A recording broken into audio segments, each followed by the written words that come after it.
Olá, o programa Na Base desta semana visita a cidade de Ribeirão Preto. Localizada no noroeste do estado, Ribeirão tem hoje uma população estimada em 670 mil habitantes. Conhecido por suas temperaturas elevadas, o município tem enfrentado uma polêmica envolvendo o abastecimento de água.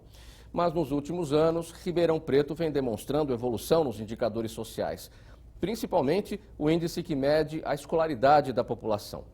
Ainda assim, a cidade enfrenta muitos desafios, a preservação do aquífero Guarani, a segurança pública, entre outros. Justamente para debater esses problemas, eu recebo aqui no estúdio o deputado estadual Rafael Silva, do PDT. Muito obrigado, deputado Rafael Silva, pela presença, pela gentileza aqui com o programa Na Base. A produção do nosso programa entrou em contato com a prefeita da cidade de Ribeirão Preto, Darcy Vera, do PSD, mas a prefeita recusou o convite para a participação. Situada a 300 quilômetros da capital paulista, a cidade de Ribeirão Preto possui um dos principais centros universitários e de pesquisa do estado. Os moradores desfrutam ainda de uma qualidade de vida invejável, comparável a alguns países europeus. Mesmo com tantos pontos positivos, o município enfrenta um grave problema: o desperdício de água. Um risco para um presente da natureza que a cidade tem é o aquífero Guarani, o maior reservatório de água doce do país. É de perder de vista. O mar infinito de cana indica. Navegamos na região que é a maior produtora de açúcar e álcool do mundo.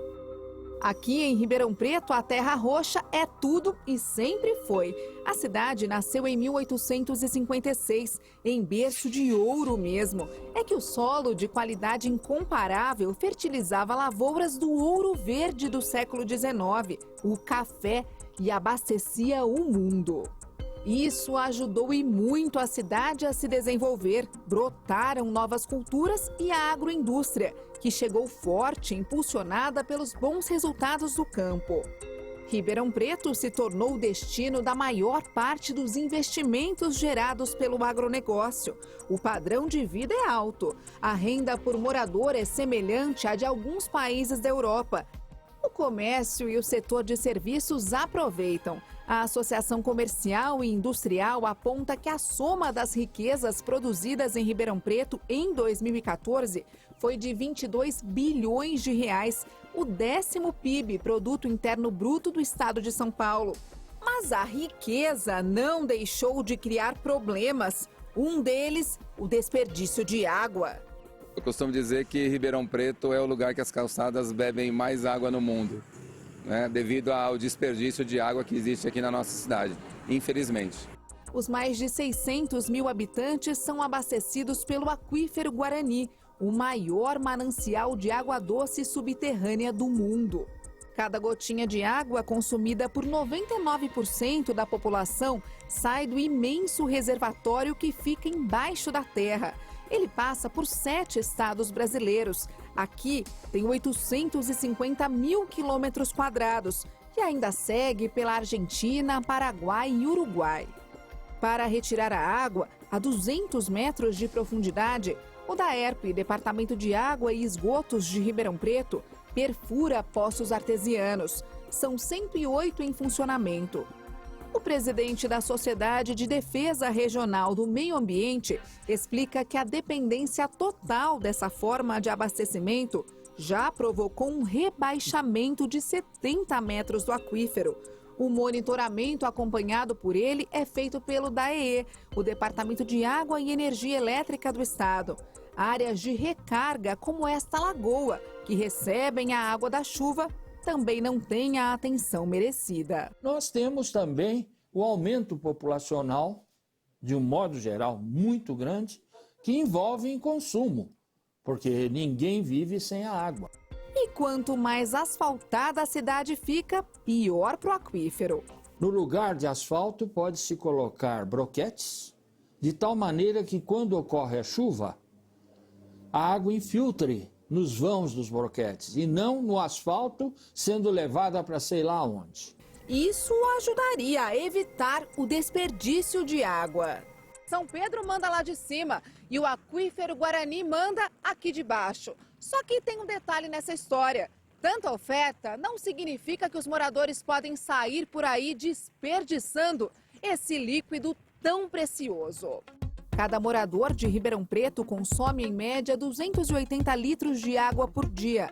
A ONU, Organização das Nações Unidas, diz que 110 litros são mais do que suficientes. Aqui eu vejo desperdiçando água, não economizando.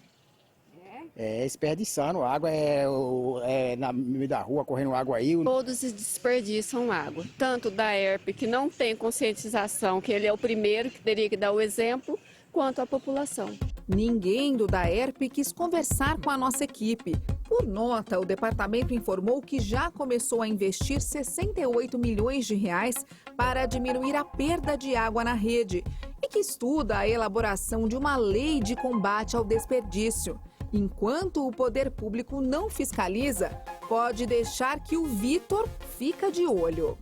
Normalmente paro, tento orientar as pessoas, peço para as pessoas para que não abusem, porque o aquífero Guarani ele tem fim. Isso que me incomoda e amedronta para as futuras gerações. Por telefone, a coordenadora de águas subterrâneas da ANA, a Agência Nacional de Águas, disse que a longo prazo uma das alternativas para Ribeirão é a captação de água do Rio Pardo. A curto prazo, mais urgente mesmo, tem que existir campanhas de conscientização. Em geral, não adianta querer conscientizar o adulto. Você conscientiza a criança para que elas falem com seus pais. Às vezes os pais ficam envergonhados e deixam de fazer aquilo pelos filhos. Então, mas é uma coisa que tem que ter sempre, né? A campanha tem que ser contínua.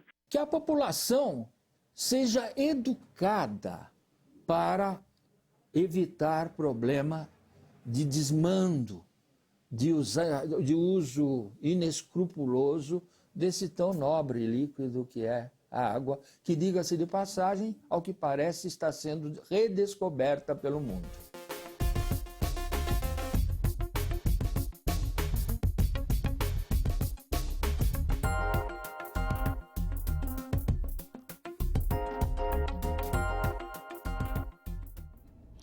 Deputado Rafael Silva, por onde passa esse trabalho de combate ao desperdício de água em Ribeirão Preto? Os números da reportagem mostram 280 litros por habitante, quando a ONU recomenda 110 litros por habitante.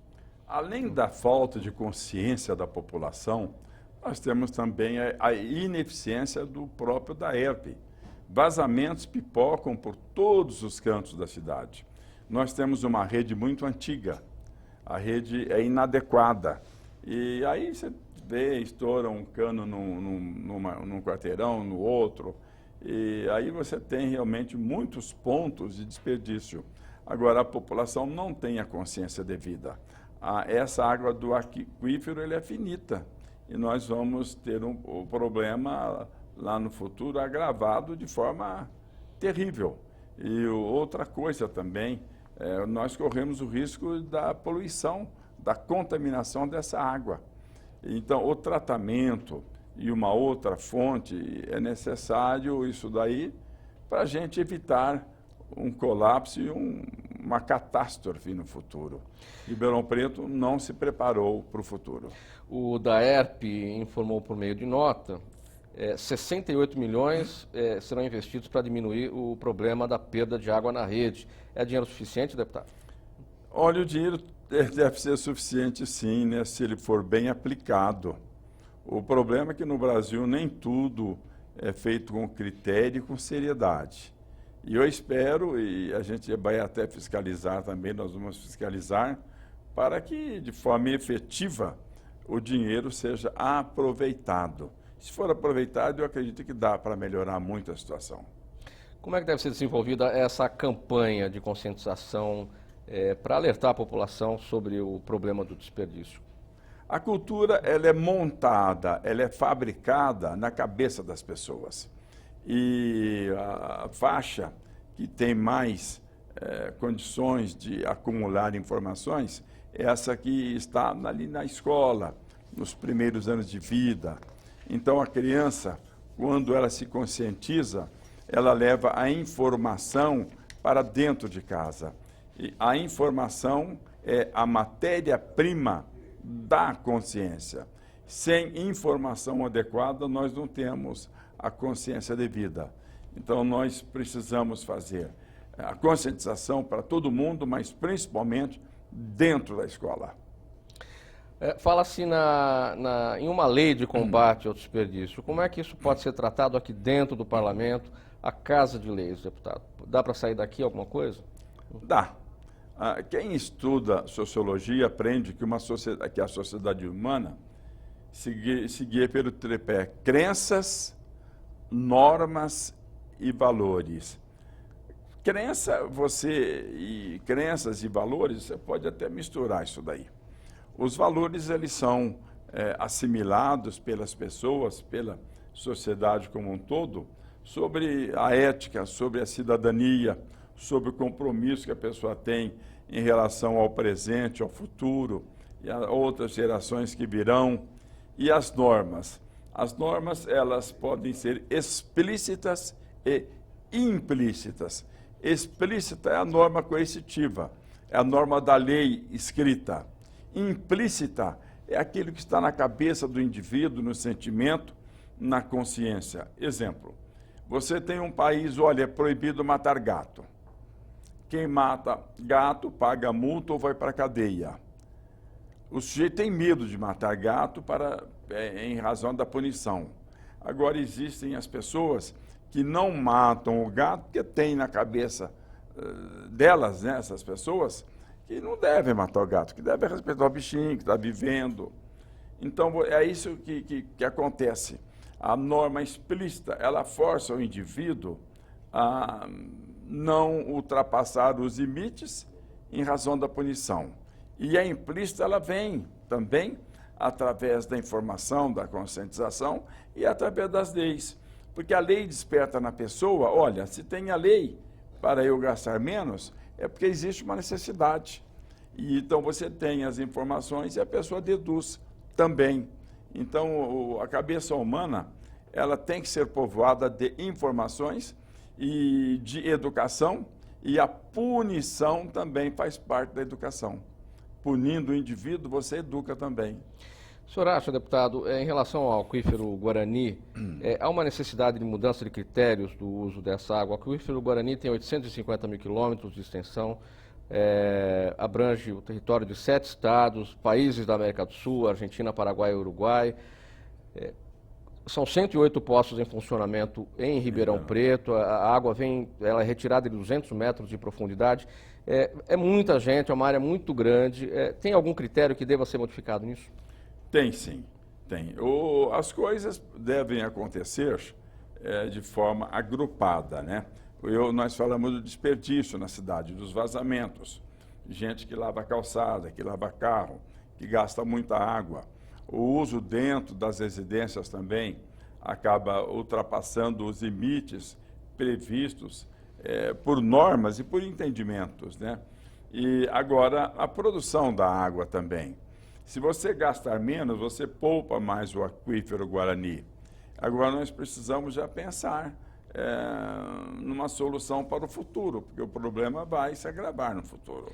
Essa solução para o futuro, pela reportagem, essa solução foi apontada pela ANA, Agência Nacional de Águas, que é a captação de água do Rio Pardo. O senhor concorda? É uma solução? É uma solução. Agora nós temos um problema, né? O Rio Pardo, questão de um ano atrás, pouco mais, ele teve um problema sério, né? Ele ficou muito baixo, né? Nós tivemos ali apenas uma parte da água correndo por aquele leito, porque a seca também descontrolada, né? Ou você acaba agravando a situação. E nós, no Brasil, não temos muito respeito com a natureza. Você vê, o estado de São Paulo desmatou, e agora uma lei, aí não, você pode reflorestar lá em Minas. Quer dizer, não tem lógica isso.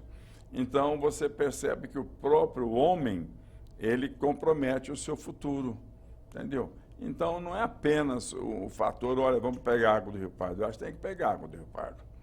Mas se nós tivermos 2 ou 3 anos de seca, o Rio Pardo poderá até inexistir. Então, o assunto é muito mais grave do que parece. Persistindo uma situação de seca, vai para o Rio Pardo e daqui a pouco também não tem mais essa fonte, né? E aí, como é que nós vamos fazer? A questão realmente passa pela economia de água, então é um controle desse desperdício, tanto na rede, a partir do DAERP, desses investimentos que tem que ser feitos, quanto por parte da população. Nós temos muitas coisas que precisam ser trabalhadas, né? O desperdício que acontece na rede, viu? É uma rede antiga e você tem ali muito chute, né? A pessoa fala, olha, 50% é desperdiçada da água, o outro fala 60%, então você não tem o índice correto e confiável, mas nós sabemos que muita água se perde. E as pessoas também usam de forma indevida. Essa reeducação precisa acontecer. O senhor fala das crianças, né, que tem que partir das crianças. E o curioso é que Ribeirão Preto tem um nível de escolaridade bastante elevado, dentro das médias do Estado, e essa questão da consciência em relação à preservação do uso da água não aparece. Não aparece. O Edgar Morin, sociólogo francês, grande sociólogo, ele falou que dentro da escola pública e nos órgãos de comunicação, nós devemos ter a formação da ética e da cidadania na cabeça das pessoas. Então, a escola pública, a escola não é preparada para isso. Ou ela não se preocupa como deveria se preocupar. Os grandes órgãos de comunicação de massa também não fazem o seu papel, não desempenham o seu papel. E você, para conscientizar um povo e para produzir ética e cidadania, você precisa de muitos mecanismos. Então, como eu já disse, televisão em nível nacional, regional, estadual, escola. Se nós não tivermos essa preocupação, nós não vamos realmente produzir um povo consciente. Essa questão da captação da água do Rio Pardo e lei de combate ao desperdício passa de alguma maneira aqui pela Assembleia Legislativa, na Comissão do Meio Ambiente? Há conversas entre os integrantes lá a respeito disso? Não deveria haver, mas a Assembleia não se preocupa muito com essas coisas não, viu? A verdade seja dita, né? Porque nós tivemos aqui essa lei, olha, desmatou no estado de São Paulo. Não, pode plantar lá em Minas, não sei onde. Isso é brincadeira. Isso é brincar com coisa séria. Então, o estado de São Paulo deu ali um atestado, né? Assinou um atestado de que realmente o futuro nosso, o futuro da população não interessa. Interessa o interesse de alguns grandes empresários latifundiários, porque a terra no estado de São Paulo é muito mais cara. Ainda foi para terra roxa, quer dizer, é como o italiano falava, terra rossa, né? Vermelha. Rossa aí passou a ser roxa. Essa terra vermelha, ela é maravilhosa, é fértil, produz. Então, custa mais caro o hectare aqui no estado de São Paulo do que em outro estado. Então, eles desmatam aqui para produzir mais, para aproveitar a qualidade do solo. E isso tudo complica. Você tem ali na nossa região, em todas as regiões do estado, as minas, as nascentes d'água, elas foram aterradas. Tinha um montão de nascentes numa fazenda, o cara chegou com a máquina na terra para plantar cana ali. Ele não vai preservar a nascente. Então, esse espírito de cidadania não existe. Essa preocupação não existe. Então, o poder público tinha que chegar e mandar refazer, porque isso tudo está mapeado. Na região, o pessoal sabe onde nós tínhamos nascente. Então, elas precisam ser recompostas, refeitas, e você deve forçar para que árvores sejam plantadas ali para a preservação das nascentes. Então, essa preocupação com o ambiente, isso não existe. Existe a preocupação com o dinheiro, com o lucro. É a triste realidade brasileira. As conversas com o Executivo em relação a esses temas, deputado, a partir da Assembleia? Eu já conversei muito, que na época da aprovação dessa lei aqui na Assembleia, quer dizer, é brincadeira o que acontece nesse país, não é Estado de São Paulo, não é Assembleia Legislativa, no Brasil, né?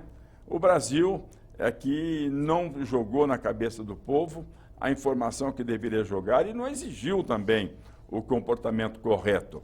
Então nós temos tudo isso daí, tudo isso. Eu li muitas coisas, eu enxergava, eu li, pessoal, mas ele é cego, né? Eu fiquei cego 30 anos atrás.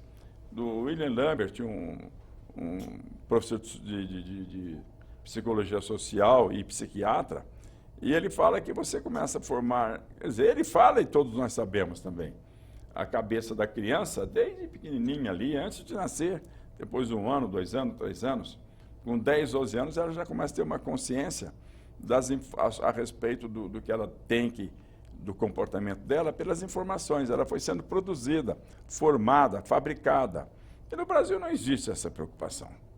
Nós vamos partir para o próximo tema agora, deputado. O senhor anda de táxi lá em Ribeirão Preto?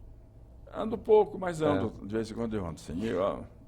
Além do uso consciente da água, quem mora em Ribeirão Preto se preocupa também com a segurança, principalmente os taxistas, que viram nos últimos meses crescer e muito o índice de violência na cidade.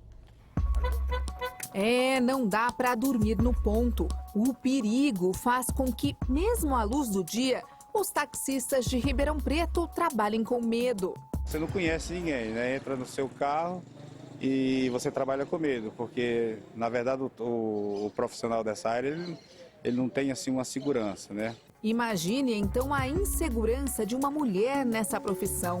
A Denise passa o dia todo dentro do táxi, rezando para que nada de mal aconteça. No painel tem até uma santinha para proteger os caminhos. Aos 54 anos, mãe e avó, ela finalmente pensou que ia na direção certa, garantindo o sustento da família. Mas a violência insiste em mudar a rota. É uma apreensão, né? Todos os dias tem que ficar muito atenta às pessoas que vão entrar dentro do táxi para utilizar nossos serviços.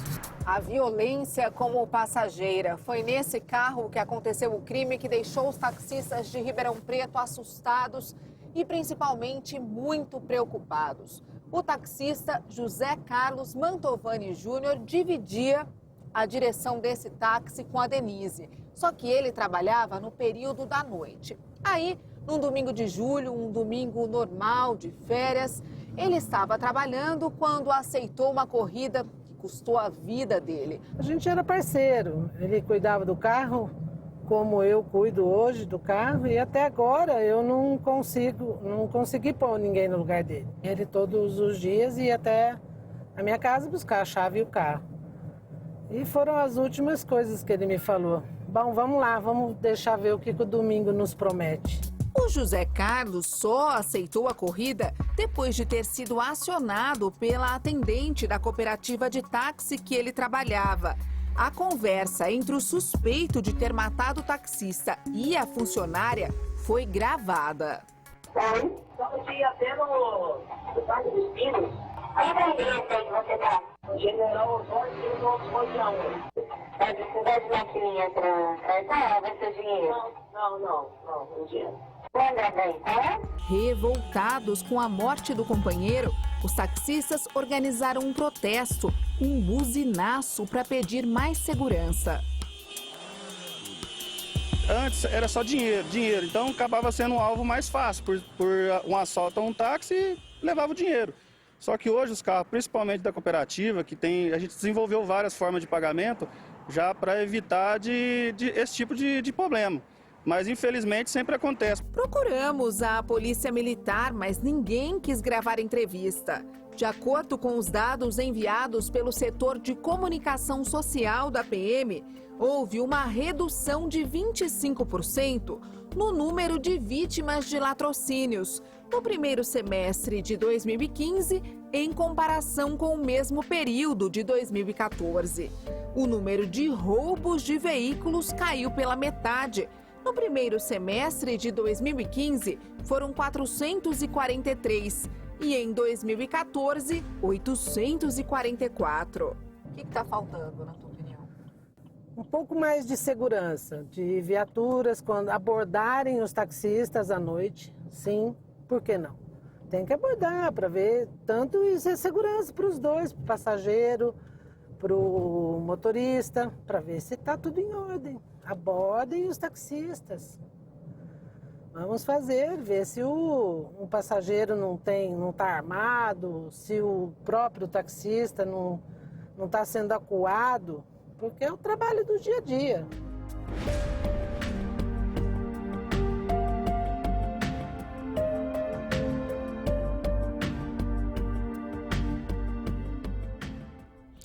Deputado Rafael, do ponto de vista da tranquilidade, o senhor se sente seguro nas ruas de Ribeirão Preto? De jeito nenhum. Ribeirão Preto já ultrapassou aquele limite de tranquilidade, né? Não tem. O povo de Ribeirão Preto se sente inseguro. Aliás, do estado de São Paulo e do Brasil como um todo, né? Não é apenas de Ribeirão Preto. Nós temos a nossa legislação que contribui muito para isso. Temos a falta de escolas que preparem o garoto para o futuro, que preparem em termos de ética e cidadania. Dentro da escola você não tem limites, né? Então o menino começa ali não entendendo limites. E quando ele não entende limites, né, aí depois ele cresce. E aí o Jung e o Freud, eles falam da violência, da agressividade. O Jung fala o homem é criminoso, gênio ou santo, depende das circunstâncias. O Freud fala o homem é um animal violento, agressivo, perigoso.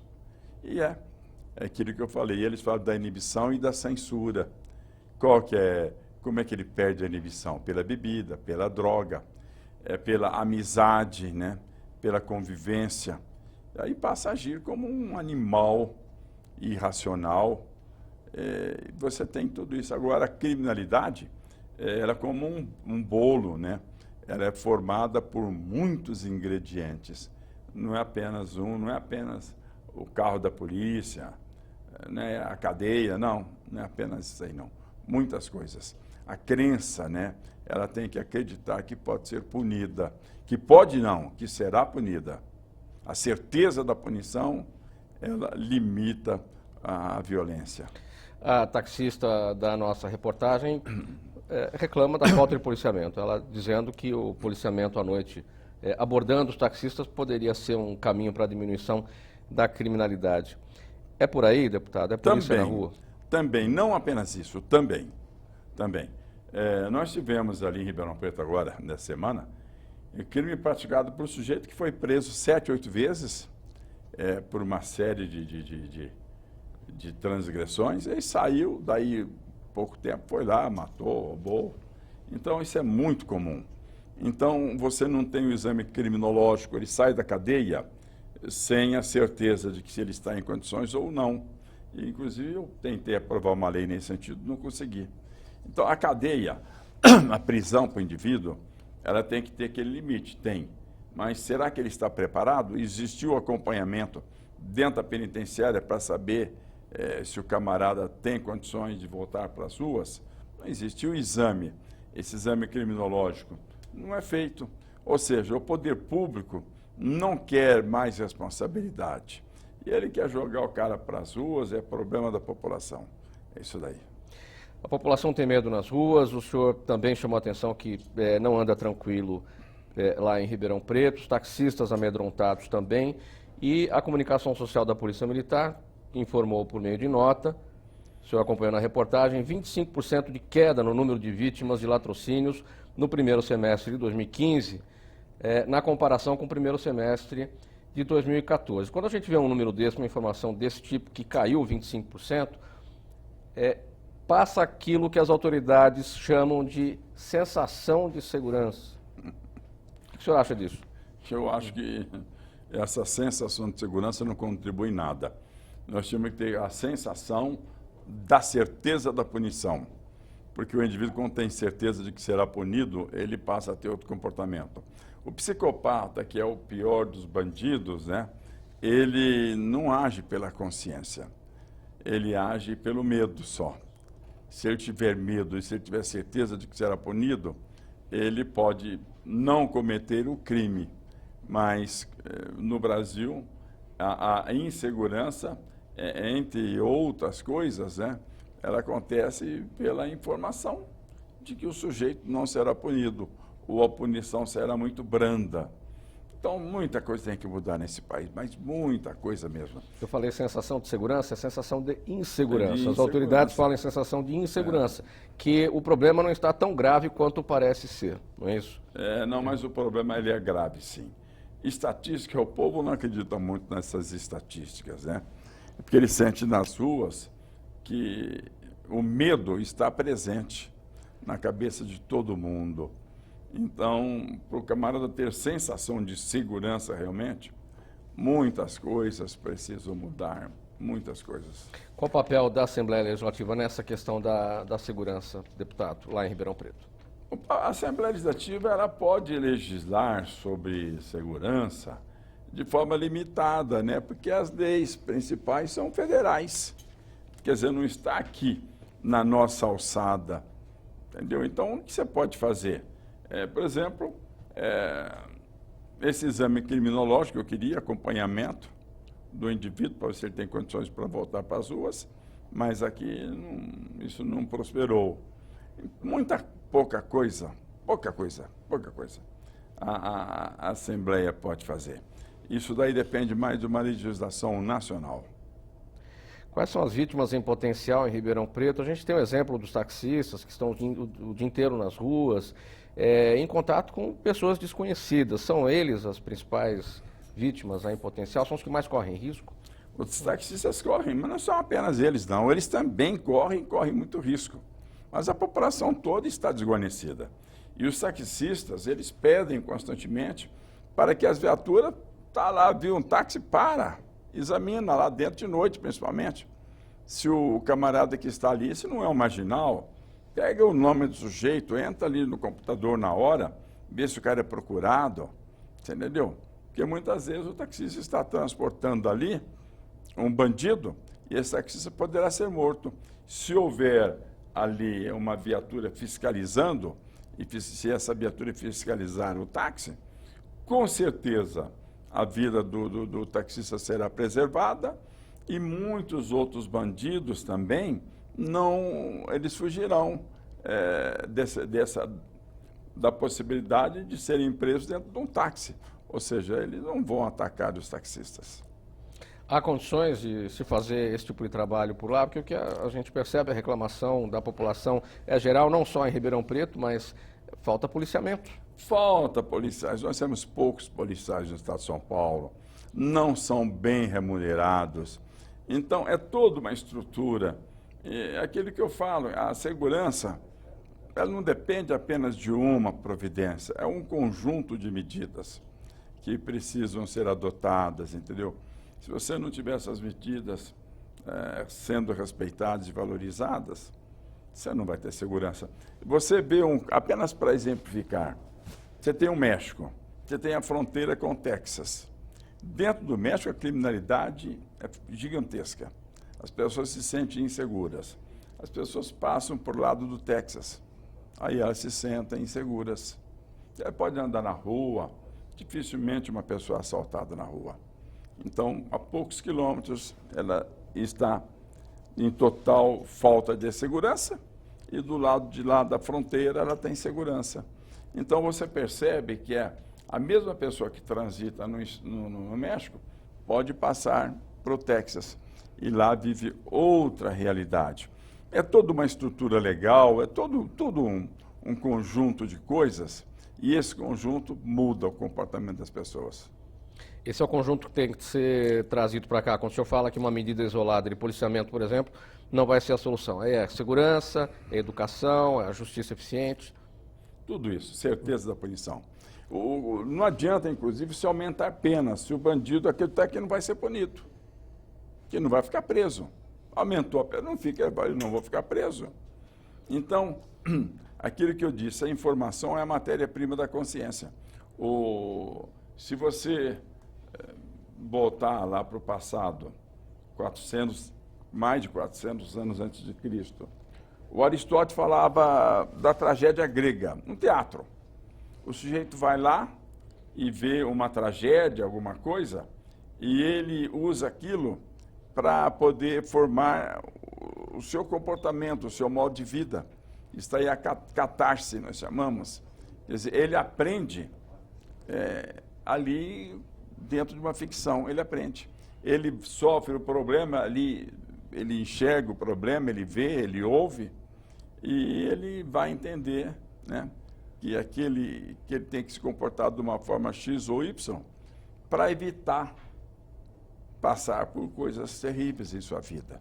Então, aqui não, aqui nós temos a televisão, que não procura educar o povo, né? Quem falou disso também é aquilo que eu já falei antes, o Edgar Morin, não sou eu quem está falando. A televisão deveria desempenhar um papel muito importante nesse sentido. Mas a preocupação principal dela é o faturamento, né? O faturamento. Ela não se preocupa em formar a cabeça das pessoas. Eles acham que esse problema é do Estado, é do poder público, não é deles, e é deles também.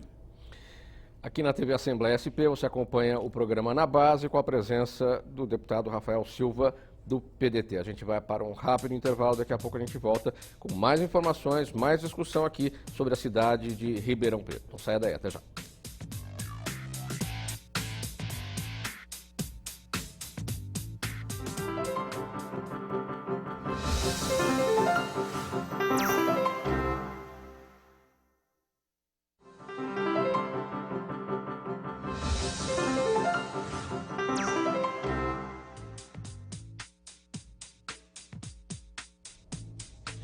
Estamos de volta com o programa Na Base, aqui na TV Assembleia SP, com a presença do deputado Rafael Silva, do PDT, falando hoje sobre a cidade de Ribeirão Preto. E você conhece o IPRS, é o Índice Paulista de Responsabilidade Social.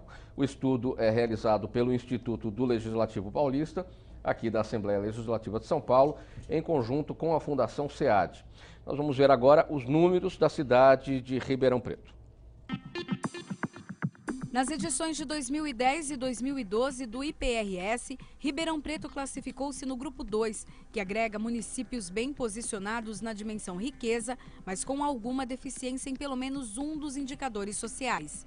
No quesito riqueza, Ribeirão teve avanços, igualando o indicador da média estadual e se posicionando melhor no ranking quando comparado ao último período. Agora está na posição de número 50. No indicador agregado de longevidade, a cidade apresentou estabilidade e vem acima da média estadual. Apesar disso, caiu no ranking e agora figura na posição 172. Já na avaliação sobre escolaridade, Ribeirão mostrou evolução, ganhando posições em comparação com o ranking do último período. O indicador é igual à média estadual. É importante destacar que este levantamento do IPRS, o Índice Paulista de Responsabilidade Social, foi feito em 2012, divulgado recentemente, mas se refere ao ano de 2012. Deputado, vamos falar sobre a riqueza em Ribeirão Preto. Posição de número 50, igualando o indicador da média estadual. Como é que o senhor avalia? Bom, eu vou te dar um exemplo bem prático. Um indivíduo tem um vizinho que come 1 quilo de carne por dia, e ele não come nada. Então, a média é meio quilo de carne por pessoa, né? Então, se funciona a riqueza lá, nós temos muita gente rica em Ribeirão Preto, empresários porque moram em Ribeirão. São de cidades vizinhas, cidades menores, eles vão para Ribeirão porque ela tem a escola para o filho, a universidade, ele tem o shopping, ele tem o comércio mais desenvolvido. Então, ele é rico, né? Mas, se você fizer a média, e agora, Ribeirão Preto não tem essa riqueza toda, não. Nós temos muitos usineiros que moram ali, aquilo que eu falei, empresários da região que moram em Ribeirão Preto. Então, você tem uma média, né, do poder econômico um tanto distorcida da realidade. Em Ribeirão Preto, nós temos ali desemprego, como em outras partes do estado, talvez, se você comparar com grandes cidades, até um pouco mais. A qualidade de vida, ela é relativamente boa, porque Ribeirão Preto é uma cidade que tem história, tem tradição. O ponto geográfico é muito importante, você entendeu? Muito importante também. A terra plana, a terra vermelha, que nós chamamos de roça ou roxa, essa terra também ofereceu uma condição de desenvolvimento lá no passado. A cana-de-açúcar, ela cria riqueza para meia dúzia e miséria para um grande número de pessoas. Mas, na média, o povo está bem, né? Mas não é tanto assim, não. Pelo contrário, a cana, que produz riqueza, como eu falei para poucos, ela produz pobreza, sofrimento para muita gente, que inclusive vem de outros estados. Então, não vai pensar que Ribeirão Preto essa ilha de alegria, não é. É uma cidade muito boa, tem um povo muito bom, ordeiro, mas sofre dos problemas como qualquer outro município. Então, esse levantamento, esse índice, especialmente sobre a riqueza, posição de número 50 na média do Estado, o senhor considera que esconde situações de pobreza, bolsões de pobreza na cidade? Nossa, nós temos favelas demais, elas se multiplicam. Aquilo que eu falei, você tem shoppings maravilhosos, né? Poder de compra de uma parcela da população, poder também alto, mas a grande maioria não vive nessa condição. A grande maioria não vive essa realidade. O Nordeste brasileiro, no começo, era mais rico que Canadá e Estados Unidos. Não sei se o telespectador já viu isso daí. Estados Unidos e Canadá, os Estados Unidos foi colonizado no norte e Canadá no sul, então eles se uniam, a colonização ali. E eram os primos pobres. No Nordeste nós temos riqueza. Se você viesse do espaço, de um planeta disco voador e olhasse, o Nordeste, você falou, nossa, aqui vai ser, nas Américas, o ponto mais desenvolvido. Ia lá para os Estados Unidos e Canadá, não, aqui está pobre e tal. Mas a realidade foi diferente. O latifúndio do Nordeste criou a pobreza, a diferença social, e lá a pequena propriedade nos Estados Unidos criou a riqueza. Você vê que o próprio sul dos Estados Unidos, de latifúndios, ele demorou mais para se desenvolver. E se desenvolveu pela força do norte também. Agora, o Ribeirão Preto tem muitas usinas, plantação de cana. Olha, você é a região que mais produz cana e açúcar do Brasil e do mundo. Mas quem é que ganha com isso? Não é o cortador de cana, o trabalhador rural. Não. Agora, o item aqui, longevidade no IPRS, deputado, caiu no ranking, figura agora na posição 172. A longevidade está relacionada com saúde. Saúde, você tem um atendimento na saúde, então, se você chega num posto de saúde, você encontra aquela fila enorme, o cidadão que poderia ser tratado e evitar um mal maior, ele vai para casa. E em Ribeirão Preto nós estamos com esse problema, grandes filas para atendimento, entendeu? Outras cidades também vivem problemas semelhantes, um pouco pior, um pouco melhor, depende de cada caso. Mas Ribeirão Preto hoje, em termos de saúde pública, não vive um bom momento, não. Você tem o problema da dengue e outras coisas, as coisas mais, desse mosquitinho Aedes aegypti lá, essa porcaria. E na questão escolaridade, Ribeirão mostrou evolução, ganhou posições, também está na média do Estado, deputado. A minha preocupação... Essa média esconde alguma coisa? Esconde muito. Esconde a qualidade. Olha, é terrível, terrível. Eu costumo fazer uma brincadeira, né? Bem rápido. Uma brincadeira, chego para a pessoa, assim, é uma brincadeira que eu faço com as pessoas. Eu falo, olha, vamos ver se você... Pergunta, você é inteligente? Ah, mais ou menos tal. Então, eu vou te fazer algumas perguntas. Então, você faz algumas perguntas. Quem descobriu o Brasil? É outra. Aí depois você pergunta para a pessoa, qual foi a primeira pergunta que eu te fiz? A pessoa fala, quem descobriu o Brasil? Não, se você é inteligente. Então, eu não posso mais fazer essa brincadeira. Eu chego, vou perguntar, quem descobriu o Brasil? Ah, não, isso eu não sei. Eu fui fazer essa brincadeira há poucos dias e eu me arrependi. 5 vezes 5, quanto? Ah, não, eu sou matemática, eu não entendo nada. E a pessoa tinha nível colegial. Tinha colegial completo. Então, eu não me atrevo mais a fazer esse tipo de brincadeira com as pessoas, porque dá a impressão que você quer humilhar as pessoas. No meu tempo, quem descobriu o Brasil? A pessoa já falava, a criança falava. Quem descobriu a América? Falava. Tabuada. 5 vezes 5. Hoje, você sai do colegial não sabe quanto que é 5 vezes 5, qualquer coisa parecida.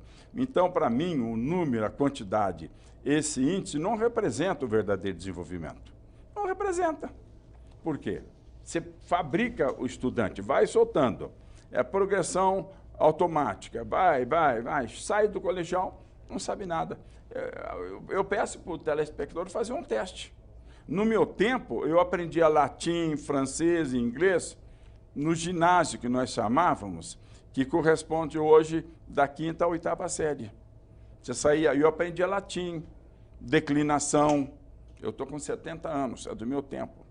Francês. O professor de francês estava em escola estadual. Ele só falava francês na sala. O professor de inglês só falava inglês. E latim, se aprendia latim. Vocativo, ablativo, uma série de coisas lá. Deputado Rafael, o tempo do programa já está se esgotando. A sua mensagem, bem objetivamente, para a população de Ribeirão Preto, para a gente fechar aqui com chave de ouro.